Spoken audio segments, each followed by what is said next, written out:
देखो ये इत्तेफाक तो नहीं हो सकता। दो एग्जामिनेशन होते हैं, सेम डेट पर होते हैं, सेम टॉपिक से लगभग सेम कैटेगरी के क्वेश्चंस आते हैं।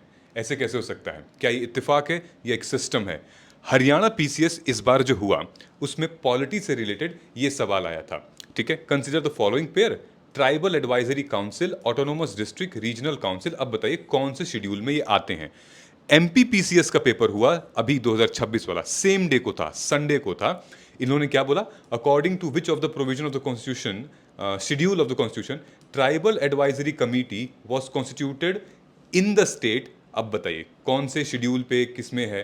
तो आपको यहाँ नहीं लगता कि ये जो फिफ्थ शेड्यूल यहाँ पर जिक्र हो रहा है, ट्राइबल एडवाइजरी काउंसिल, ये वही है, सेम चीज़ है कि नहीं है? मतलब schedules are very very important. This is not इत्तेफाक, ये सिस्टम है, इंपॉर्टेंट है, एग्जाम ओरिएंटेड है। ये पढ़ोगे तो मतलब ये पढ़ोगे, हर एग्जाम में ऐसे क्वेश्चंस आते हैं।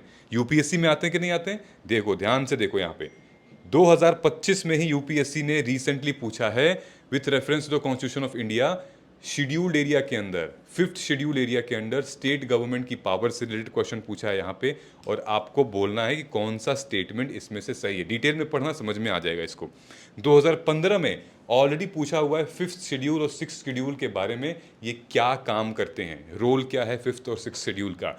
सो अगर एग्जाम ओरिएंटेड पढ़ोगे तो लगभग सारे सिविल सर्विसेज के एग्जाम में क्वेश्चंस बन सकते हैं, फंस सकते हैं, बस ऑर्डर जो है वो ऊपर नीचे हो सकता है। सो प्रीलिम्स का एग्जाम देने जा रहे हो आप 2026 में, मेक श्योर शेड्यूल 5 शेड्यूल 6 के बीच में आपको डिफरेंस पता होना चाहिए।